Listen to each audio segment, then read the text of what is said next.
Magandang gabi sa inyo mga ka-viewers. Akin lang po sasabihin, talakay tungkol po sa negatibo na dumadaloy po sa mga katawan. Alam niyo ba, lagi kong napapag-usapan tong negatibo na to. Kasi, itong negatibo ay isang pinakamalakas na pwedeng umimpact kahit may positibo ka. Pwedeng umimpact yan. Lalong-lalo na sa mga muka-muka, mga ganyan. Yung muka-muka na itsura ng tao, umi-impact yan yung negatibo. Pag pangit ang muka, ganoon. Pag ano, meron din naman na gwapo ang muka, naging pangit kagad mga ilang araw. Ganoon. Iba-ibang impact yan. Isang negatibo yan. Dapat po manalangin po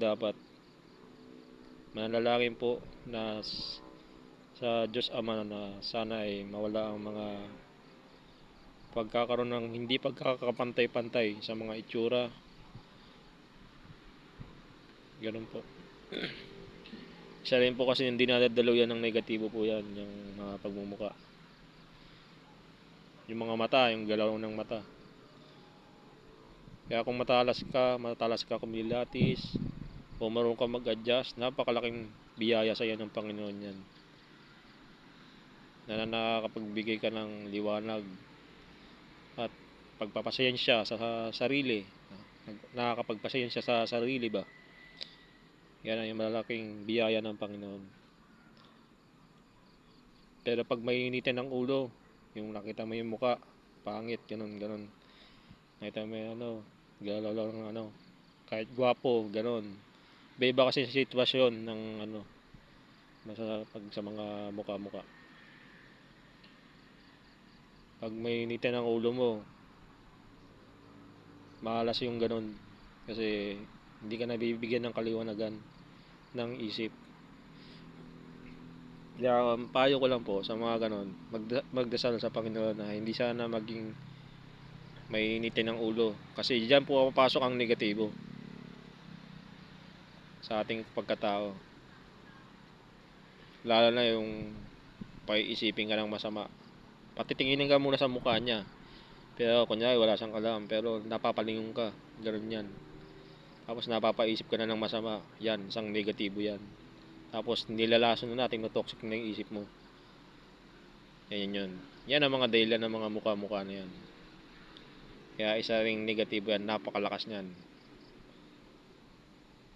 Ang pinakamabisang sandata dyan ay pagdarasal. Kahit anong dasal, yung mga alam nyo na dasal. Hindi na ako magbibigay yan ng dasal kasi ang Panginoon nakikinig naman. Kung ikaw ay taos puso na nagdarasal sa Kanya, kahit daing. Hanggang dito na lang po mga ka-viewers. Talakay lang naman to kasi itong lugar na tinitirikan ko, itong tinatambayan ko,